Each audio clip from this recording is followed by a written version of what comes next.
Ndabasuhuje kandi mbahaye ikaze bakunzi bacu kabisa aho muri, twizere ko mukomeje kuba mwagenda mugubwa neza cyane. Nyagasani Yesu akomeje kugenda abarinda kandi abareba icyoroshye, ni byiza cyane. Ni ukurota urya igisheke cyangwa se kurya igisheke mu nzozi. Ese ni inzozi zivuga iki? Ese iyo urose urya igisheke ibi bishatse kuvuga iki ku buzima bwawe? None se uhise ugira amatsiko kuri izi nzozi zo kurota igisheke?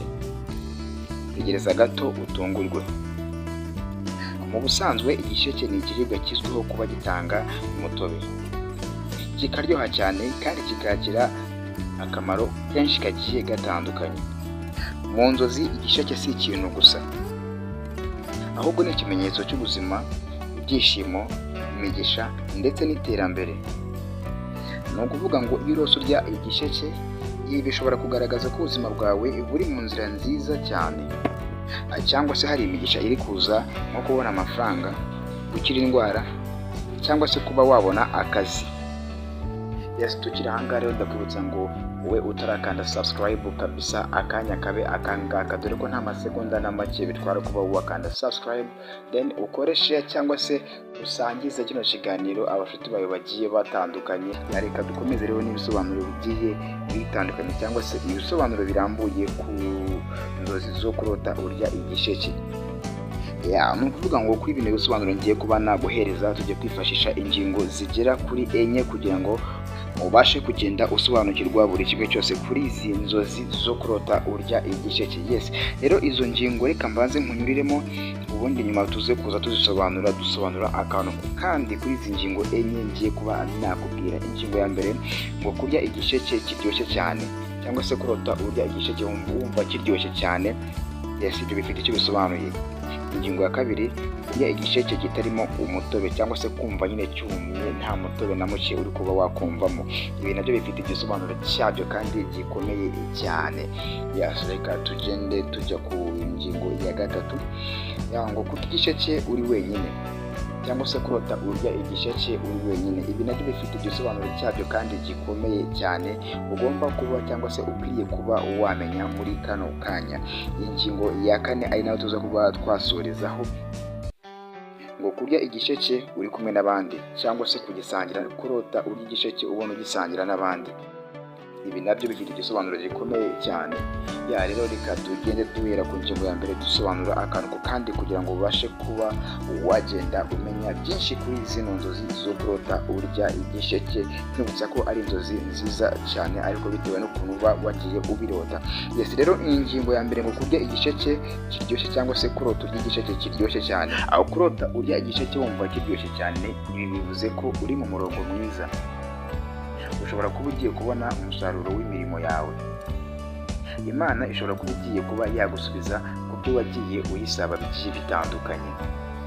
Ndizera ko kabisa iyo ngingo uri kugenda uyumva cyangwa se uyisobanukirwa neza cyane. Reka dusobanure ingingo ya kabiri yo kurota urya igisheke kitarimo umutobe na mukeya. Ahangaha bishobora kuba byavuga yuko hari ibintu wizeye ariko bigiye kuba byakugora, nko kuba wabigeraho cyangwa se kuba wabikora. Ariko birashoboka yuko ugomba kuba wakongera imbaraga cyangwa se ukihangana muri ibyo bintu bikugoye cyane. Yes, mbere ko tugera ku ngingo ya gatatu kabisa ndongera nkwibutsa ngo ese waba wamaze kuba wakanda subscribe, waba wamaze kuba wakora cyangwa se wakanda like, share, rwose share ugasangiza ikiganiro mu bashuti bawe bagiye batandukanye. Dore ko ari byiza rero kuba umuntu agenda abibutsa, kuko hari nk'abantu baba abari abashyitsi cyangwa se ari bwa mbere bageze hano kuri ino channel. Biba byiza cyane rero iyo ubibukije bakamenya uko tubigenza kugira ngo tubashe kuba twagenda tuba benshi cyane cyangwa se tuba ku muryango mugari wa Geto Challenge. Ni byiza cyane kandi mukomeze muze, ni karibu cyane, turabakunda kandi tuba tubishimiye.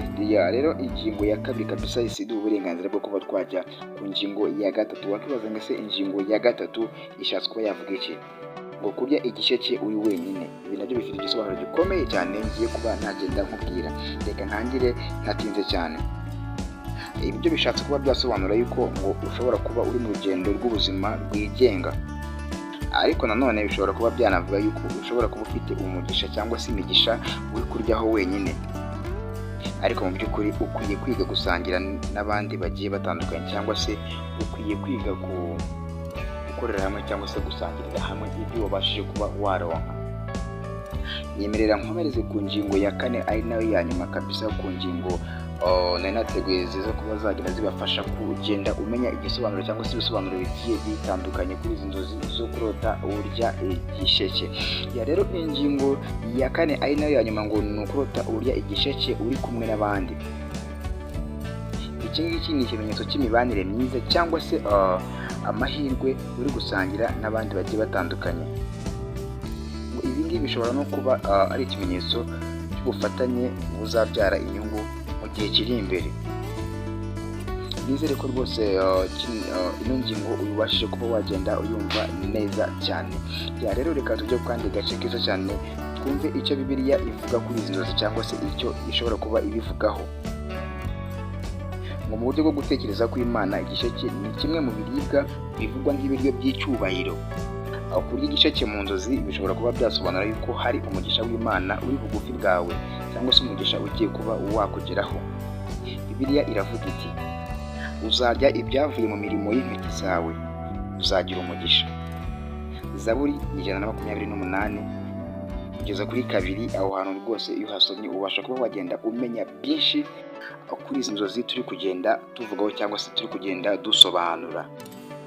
Yes, ni ukuvuga ngo twagiye tuvuga byinshi bigiye bitandukanye kuri izi nzozi zo kurota urya igisheke. Ariko se nyuma yo kurota izi nzozi ni ikihe kintu wakora cyangwa se wakora iki bikimara kuba byakubaho? Uko waba wakirose kose cyangwa se uko waba warota kirimo uri kukirya wumva kiryoshye cyangwa se wumva nta mutubu urimo, cyangwa se ukirya wenyine cyangwa ukirya ugisangira n'abandi. Ese ni iki wahita ukora nyuma yaho cyangwa se ukimara kurota izi nzozi? Niba urose uri kurya igisheke wumva kiryoshye kimeze neza cyane, fata akanya ushimira Imana kubw'umugisha, amahirwe cyangwa se ibyiza ugiye kuba wakakira mu minsi iri imbere cyangwa se muri iyo minsi iba iri bugufi bwawe. Ariko niba cyari cyumye kitarimo umutobe na muke, jya wibaza ku rugendo rwawe, wibaza uti ese hari aho nahagaritse guharanira inzozi zanjye? None se hari aho nagize intege nke?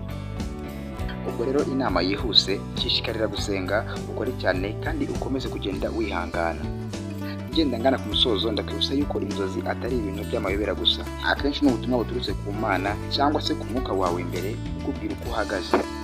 Kurya igisheke ni ikimenyetso cy'uko ubuzima bwawe bushobora kuba buri kugenda butumbagira. Ariko kandi nkwibutsa yuko inzozi zijyana n'umuntu.